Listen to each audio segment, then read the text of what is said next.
I'm Charlie McKenna from Lillie's Q, and today we're going to teach you how to do your smoked Thanksgiving turkey on the mill scale 94-gallon smoker. So we're out here outside. Basically what I do is I'll show you the method, and you can find this recipe actually at lilliesq.com on how to smoke a turkey.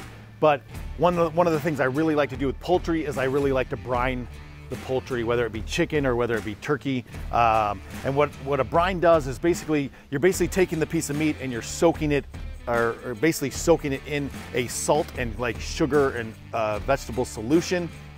And basically what that does is it allows the protein or the meat or the turkey or chicken to hold more moisture while it cooks, which will make your end product much more juicy than what you probably had in the past.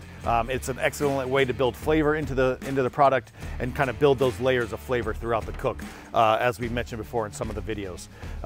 So easy way to brine a turkey is I like to use a little bit more sugar than salt in this brine for poultry. I really love kind of like bringing out the sweetness of the chicken or bringing out the sweetness of the turkey with a little bit more sugar than salt in the brine. You basically want the brine to soak 24 hours. So the night before you're gonna cook your turkey, then you wanna make sure that it's brined the night before. The easiest way I find to do it is I have this just Yeti load out 5-gallon bucket. The reason I love it for brining is it has a lid, so it helps push the product down into the brine, because as you'll see with product in a brine, it tends to kind of like wanna float up or come to the top.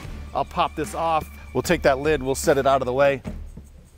We got the turkey in the brine, and you can see we'll pull it out of the bucket.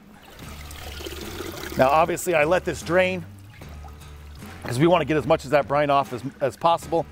You do not need to rinse the turkey at all. The turkey's been soaking in the brine and it's basically in there, so it's nicely rinsed and clean. We have taken out, when we open the turkey, you do take out all the giblets and everything, and I don't really use those when I'm doing a turkey unless I'm going to use them in my gravy at the end. Now, for this a little bit, I will kind of just take this, I'll take a paper towel and kind of get some excess moisture off, especially down in the belly. I'll hold it up so it kind of drains out some of that moisture again. We'll just kind of pat it dry a little bit. You don't have to pat it too dry because obviously you want the rub to stick to it, but mainly I want the cavity to kind of empty out in water and not have as much moisture. It tends to hold a little bit more water inside the cavity of the bird than it does on the outside. So this is a 12-pound fresh turkey from a small farm out of Illinois. When I'm cooking any type of product, whether it be traditional spare ribs or St. Louis ribs, baby backs, we're cooking pork butts, we're cooking briskets, we're cooking turkey. One of my things is I really like to buy the best product possible. So I really like a fresh bird, never frozen, from a small farm that likes to cultivate and treat their animals properly. You're gonna get a better end product if you start with something great than if you try to start with something that's not as good and try to make it better. There's not a chef out there that can take something bad and make it great. There's only taking something great and making it greater. I have the bird sitting here. One of the things I also like to do besides brining is I like to truss the turkey, but you have to season the turkey as well first. So before I start to truss the turkey, I'll talk a little bit about what we're gonna use today. On the turkey, I really like to use these two rubs, which is the Lillie's Q rub and the Lillie's Q brisket pepper. Q rub obviously is a salt-based rub, has much more salt and sugar in it. It does have a touch of sugar to like help bring out sweetness of things. And it has some garlic and pepper in it. And then the brisket pepper is just a nice coarse pepper that we like to put on the bird to help with the flavor that goes really well with turkey. We're gonna smoke this bird in the mill scale. As we talked about, the smoking temp is gonna be somewhere between 250, right around 250 degrees, up to 275, right? We wanna try to keep our smoker in that range as consistent as possible. But around that time for a 12 bird is about 3.5, 4 hours. And I don't have one of those turkeys with the sensor in it. If I did, I would take that sensor out anyway. I really like to test the turkey in the thigh when I'm doing the temperature. So I always have my thermopen around handy so that I can test the temperature throughout the cook and make sure we're progressing as well as that I don't overcook it. I really like to cook everything to a temperature. And that's, for me, it's just more precise cooking, and it comes out with a better quality product, which is not overcooked at all. By seasoning the bird with the Q rub and brisket pepper, we'll start with the Q rub first. You know, you got to season the whole bird, so I do like to season the cavity.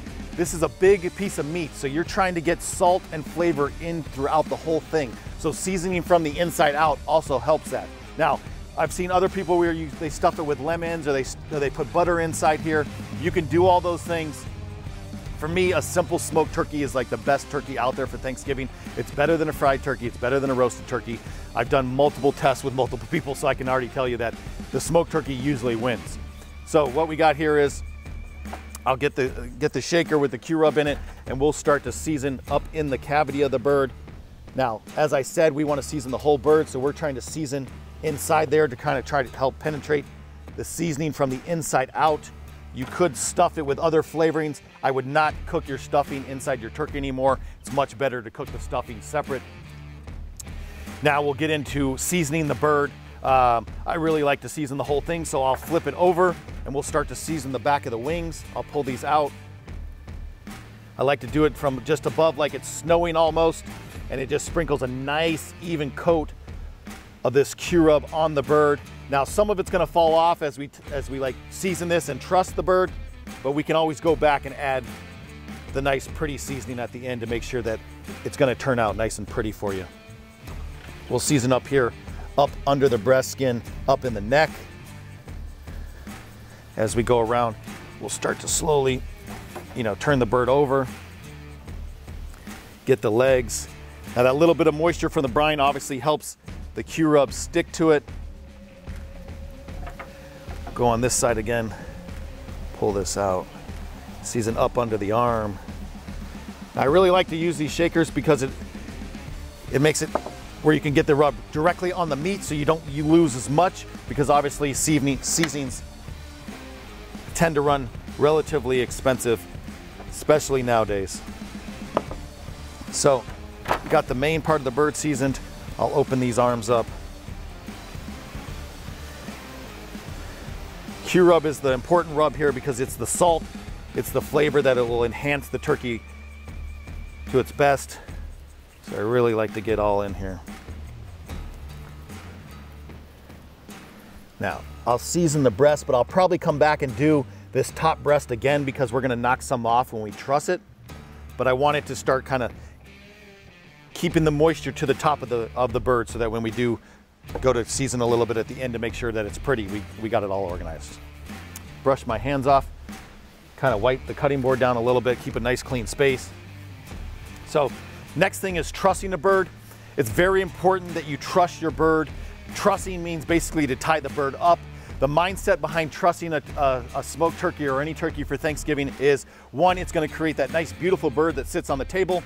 Two, it's also gonna create a more even cooking from the thighs and legs to the breast. You can also use the legs up here to try and help protect the breast as much as possible, because we know the breast does cook in a little bit less time than, let's say, the thigh and leg does. But when you truss this bird, it's gonna help make a more even bird throughout, and they should finish at the same time. So we'll grab our butcher's twine here.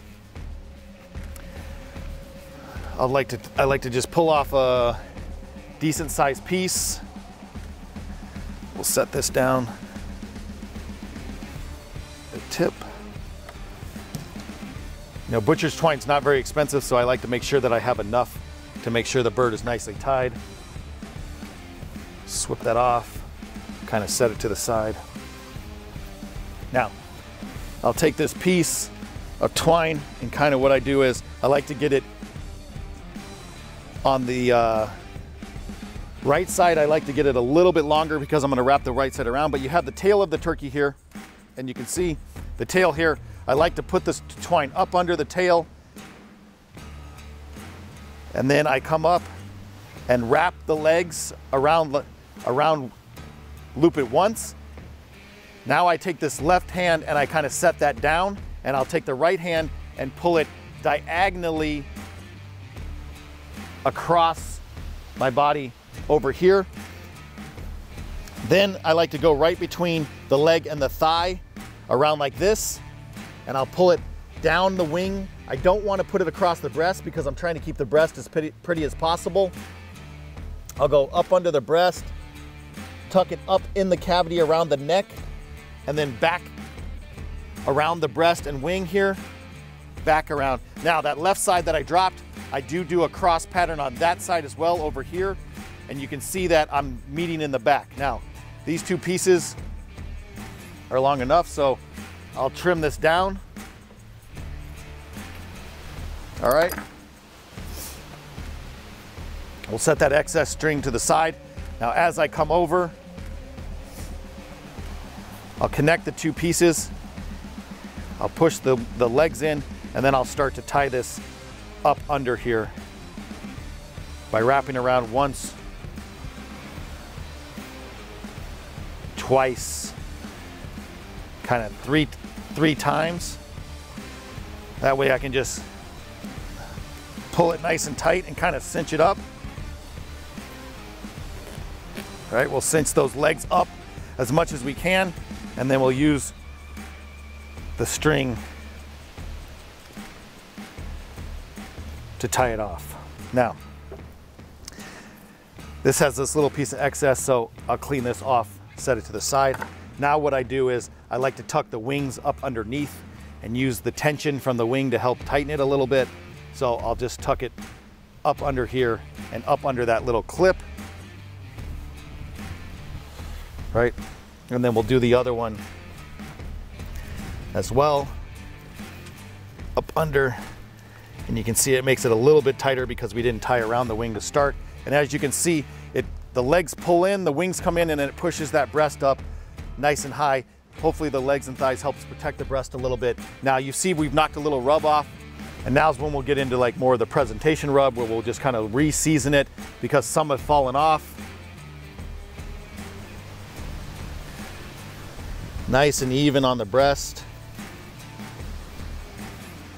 You can hold your hand down here and kind of like help spoon it onto the front, right? We'll let that stick.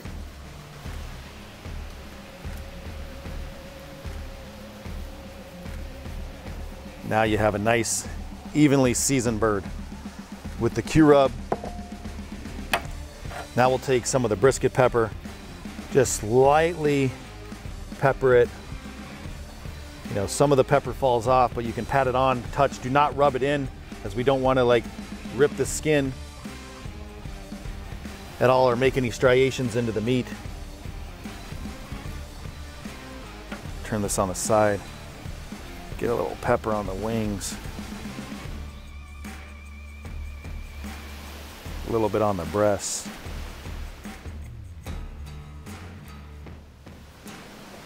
So, you have your turkey all nice and trussed up, nice and tight, nice and beautiful, ready to go in the smoker.